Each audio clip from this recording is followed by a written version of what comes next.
Any debate about fire safety should not just be about cladding, nor about buildings over 18 metres high, as testified by the residents of the four-storey block of Richmond House, which burnt down in just 11 minutes in 2019.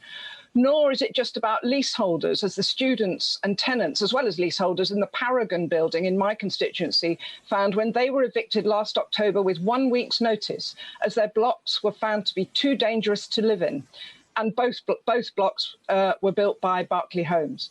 Nor is it just about residential housing, as those in the student flats in Bolton found when fire crawled up the sides of their student flats. Mr. Deputy Speaker, the fire safety crisis didn't just start with the tragedy at Grenfell Tower. It has been growing for years. And as a result, hundreds of thousands of residents and users of thousands of buildings live in fear of being caught in a fire, and leaseholders face bankruptcy in having to fund the costs.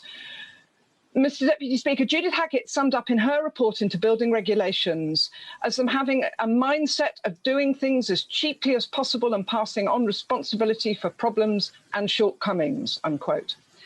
One could start with the deregulation of the building and fire safety standards, which began in the 80s, and when building control services were opened up to the private sector. So building inspectors now price for work on the number of visits. Fewer visits means a cheaper bid.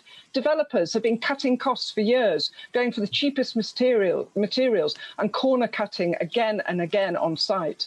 Then we've had the growing skills crisis in the construction industry. The government ignored the recommendations of the fatal fire inquiries into the Lakanal House and Shirley Towers fatal fires almost 10 years ago.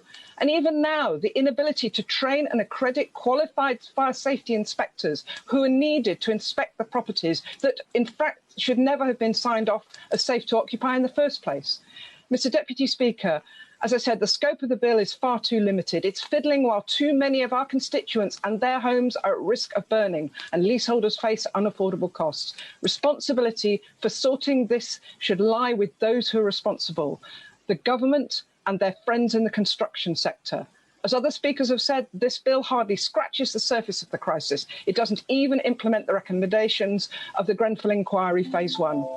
Despite its limitations, however, I support the bill and also the amendments in the name of my friend, the Right Honourable Member for Holborn and St Pancras, the Honourable Member for Torfaen and the Member for Croydon Central, and of Stevenage. Thank you, Mr. Deputy Speaker.